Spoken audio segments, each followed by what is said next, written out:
Hola a todos, yo soy Ramón Lozano, bienvenidos a un nuevo episodio de este podcast donde vamos a hablar de los eventos más relevantes que movieron a los mercados financieros en Estados Unidos en la semana laboral que terminó el viernes 16 de agosto de 2024. En la empresa de la semana vamos a hablar de Mars y en la sección educativa vamos a hablar sobre el carry trade.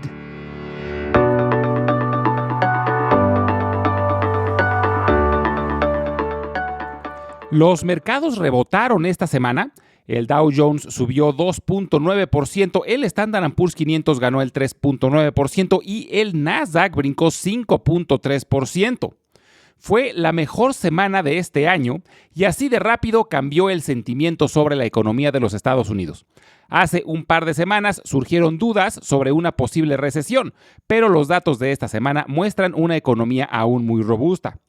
Uno de los datos que más contribuyó al sentimiento positivo de la semana fue el relacionado a las ventas minoristas, que mostró un crecimiento del 1%, muy por arriba de lo esperado.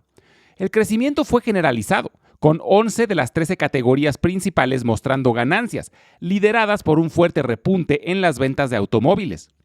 Estos datos fueron acompañados a finales de la semana por una sólida cifra sobre las expectativas del consumidor, que publica la Universidad de Michigan.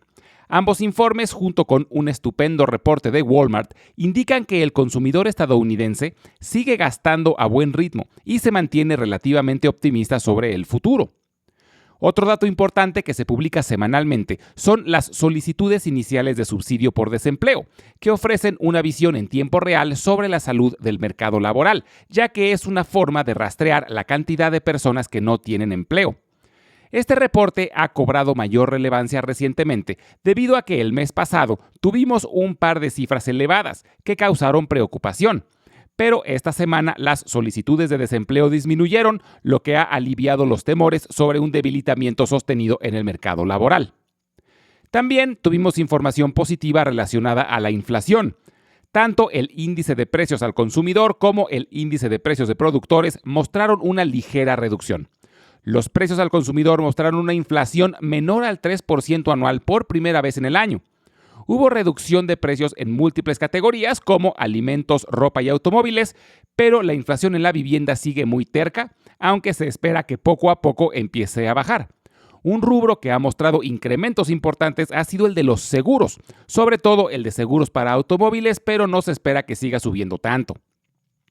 En temas microeconómicos, la estrella de la semana fue Walmart, que reportó un incremento del 10% en sus utilidades y 5% en sus ingresos. Ambos números estuvieron por arriba de las expectativas. El reporte de Walmart es muy monitoreado porque refleja la salud de los consumidores, sobre todo de los consumidores más sensibles al precio, que suelen ser los más afectados cuando las condiciones económicas cambian. Entonces, el reporte de Walmart, junto con los datos relacionados a las ventas minoristas, fueron muy bien recibidos, ya que muestran que los consumidores en general aún están en buena forma. Home Depot también reportó y mostró una reducción en sus utilidades, aunque menor a lo temido. Pero es probable que Home Depot se beneficie cuando la Fed empiece a bajar las tasas de interés, porque esto suele estimular el mercado de las casas usadas, lo que también ayudará a las empresas que venden materiales de construcción, herramientas y productos para mejorar el hogar. Además de que muchos proyectos de renovación se realizan a crédito y tasas más bajas incentivan la obtención de créditos. On Holding, la empresa suiza de calzado deportivo, mostró un crecimiento en sus ventas del 30% y sus utilidades se dispararon más del 200%. En el área de la tecnología, Cisco reportó un decrecimiento en sus utilidades, pero su pronóstico para el resto del año fue mejor del esperado. Applied Materials, la empresa desarrolladora de infraestructura para fabricar chips, vio sus utilidades subir 12%. Y Monday.com, la empresa que desarrolla software empresarial, creció sus utilidades más del 100%. También reportaron varias empresas chinas de tecnología. Alibaba y JD.com, las plataformas de ventas por Internet, han tenido problemas en parte debido a que la economía en China aún no se ha recuperado, además de que ha aumentado la competencia. Pero Tencent, que desarrolla videojuegos y aplicaciones para teléfonos móviles, mostró un sólido crecimiento. Starbucks anunció que Laxman Narasimhan dejará de ser el director general de forma inmediata. En pocas palabras, el director general de Starbucks fue despedido y en su lugar va a llegar Brian Niccol, quien es el actual director general de Chipotle Mexican Grill. El puro anuncio de cambio de director hizo que las acciones de Starbucks brincaran más del 24% y las de Chipotle se cayeran 10%. Nicole ha sido un estupendo director general desde que tomó las riendas de Chipotle hace 6 años y se espera que logre enderezar el barco en Starbucks. Es un claro ejemplo de cómo las expectativas mueven a los mercados. El nuevo director ni siquiera ha llegado. De hecho, se espera que tome su puesto hasta septiembre, pero ya hizo que el valor de mercado de Starbucks se incrementara en más de $20,000 millones. Elliott Management, que es un fondo de inversión famoso por participar como activista dentro de las empresas, tiene un porcentaje importante de las acciones de Starbucks. Se especula que en parte por presiones de ellos fue que se tomó la decisión de cambiar de director general. Elliott Management también tiene un porcentaje importante de las acciones de la aerolínea Southwest, pero no han logrado ponerse de acuerdo en los cambios necesarios para mejorar las cosas en esa empresa. Ahora, Elliott Management está presionando para cambiar a 10 de los 15 miembros del consejo de Southwest. Es probable que esto se tenga que definir en una votación por los accionistas, similar a lo que ocurrió recientemente entre Disney y Nelson Peltz. Esta semana los reflectores se centrarán en Jackson Hole, Wyoming, ya que tendrá lugar el simposio anual sobre política económica, donde se reunirán bancos centrales, ministros de finanzas, académicos y economistas de todo el mundo. Jerome Powell, presidente de la Fed, está agendado para hablar el día viernes. Además, durante la semana habrá información relevante relacionada al mercado de la vivienda con el reporte de ventas de casas existentes publicado por la Asociación Nacional de Agentes Inmobiliarios. Y tendremos los reportes trimestrales de Palo Alto Networks, Snowflake, Zoom Video, Medtronic, Target, TJX, Ross Stores, Dollar Tree, Lowe's, Macy's y Cava. En la empresa de la semana vamos a hablar de Mars Inc. Es probable que muchos de ustedes no conozcan la empresa Mars, pero estoy seguro que conocen sus productos. Son los fabricantes de los chocolates M&M's, Snickers, Twix y Milky Way, entre muchos otros en la categoría de dulces y botanas. También manejan una gran variedad de productos para mascotas, como los alimentos Pedigree y Whiskas. La historia empieza en el siglo XIX con un hombre llamado Frank Mars. Frank nació en 1883 en un pequeño pueblo en el estado de Minnesota. De pequeño contrajo polio, una enfermedad que lo mantuvo en casa durante mucho tiempo, y su madre, para mantenerlo ocupado, le enseñó a hacer caramelos en la cocina. Y aunque quizás en ese momento no lo sabía, esa simple actividad sería la semilla de lo que más tarde se convertiría en un imperio. Frank Mars empezó vendiendo caramelos de puerta en puerta en su ciudad natal, pero su primer intento de negocio no fue un éxito. Después de un matrimonio fallido y una serie de intentos empresariales que fracasaron, Frank decidió mudarse a Tacoma, Washington, donde lanzó su segunda empresa en 1911. Fue ahí donde fundó The Mars Candy Factory, junto a su segunda esposa. Pero la historia toma un giro inesperado, cuando Forrest Mars, hijo del primer matrimonio de Frank, entra a la empresa. Forrest, inspirado en las malteadas, tuvo la idea de crear una barra de chocolate rellena con malvavisco y caramelo. Así nació el Milky Way, que se convirtió en un éxito rotundo y llevó a la empresa a expandirse y seguir innovando con distintas barras de chocolate. Pero la relación entre padre e hijo se volvió muy tensa, hasta que un día Forrest decidió separarse y crear su propio camino. Forrest se mudó a Europa y lanzó su propio negocio en el Reino Unido. Pero unos años después, Frank Mars muere y Forrest decide regresar a los Estados Unidos y tomar las riendas de la empresa de su padre, que fusionó con su propia empresa. Y así creó la que se llamaría M&M o M&M. Poco después nacieron los famosos M&M's, que por cierto fueron concebidos durante la Segunda Guerra Mundial, cuando Forrest notó que los soldados necesitaban una forma de llevar chocolate sin que se derritiera. La solución fue cubrir pequeños trozos con una capa de azúcar, y así nació una de las golosinas más icónicas del mundo. Hoy en día, Mars Inc. es una de las empresas de alimentos más grandes del mundo y es líder global en la industria de golosinas.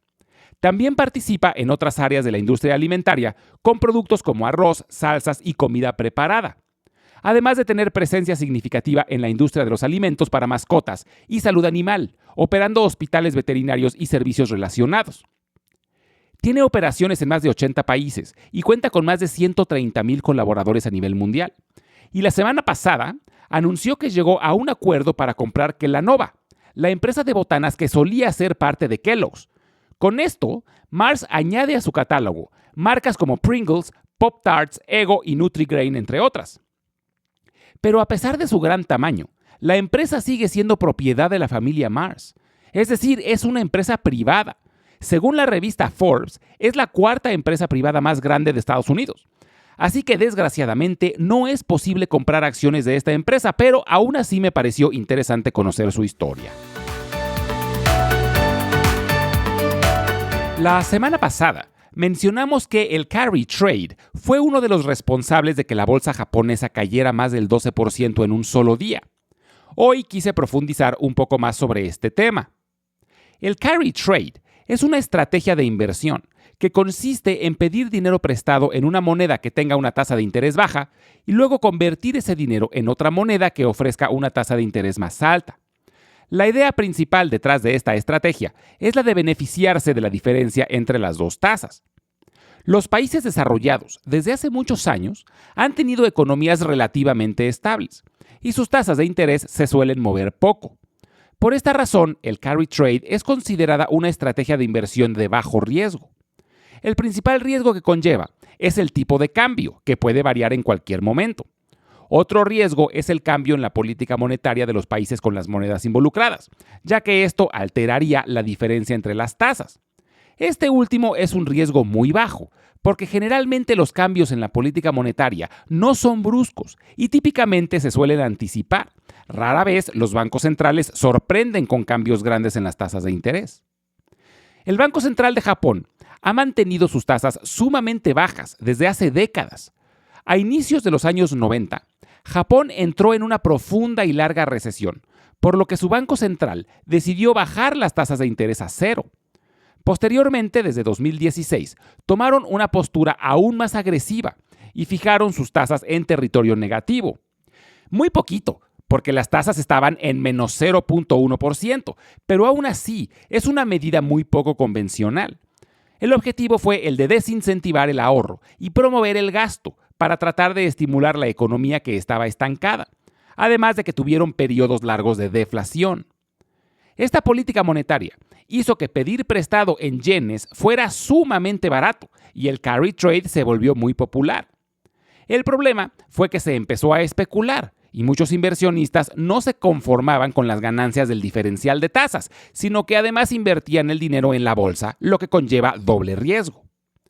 Entonces, cuando el Banco Central de Japón decidió este mes elevar las tasas, muchos inversionistas se espantaron y decidieron cerrar sus posiciones y recomprar los yenes. Ahora apenas han subido las tasas a 0.25%, siguen estando sumamente bajas, pero llevaban 14 años seguidos en cero o debajo de cero, por lo que muchos asumían que seguirían en esos niveles. Al tener tasas más elevadas en Japón, el diferencial se reduce, por lo que resulta menos atractivo. Pero el principal problema es que esto provoca un fortalecimiento del yen.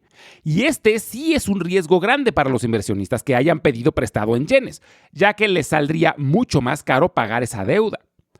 Por esta razón, muchos decidieron cerrar sus posiciones, lo que provocó una fuerte caída en los mercados. No se sabe a ciencia cierta de qué tamaño es el carry trade, ni qué porcentaje se ha cerrado recientemente. Es probable que aún queden muchas posiciones abiertas porque las tasas en Japón apenas empezaron a subir y según muchos analistas el yen sigue estando subvaluado. Así que el carry trade aún puede causar movimiento en los mercados, pero ya no se esperan movimientos tan bruscos. Además, el Banco Central de Japón mencionó que estarán monitoreando la situación y tratarán de evitar desestabilización. Como siempre, les recuerdo que las transcripciones de todos los episodios las estaremos subiendo al blog que se encuentra en la página www.ramonlog.com y los invito a visitar nuestro canal de YouTube, donde estaremos subiendo los audiogramas y videos educativos. En YouTube lo pueden encontrar como Invertir en la Bolsa Podcast. Finalmente, les dejo mi correo electrónico por si tienen alguna duda, comentario o sugerencia. Es ramonlog@yahoo.com.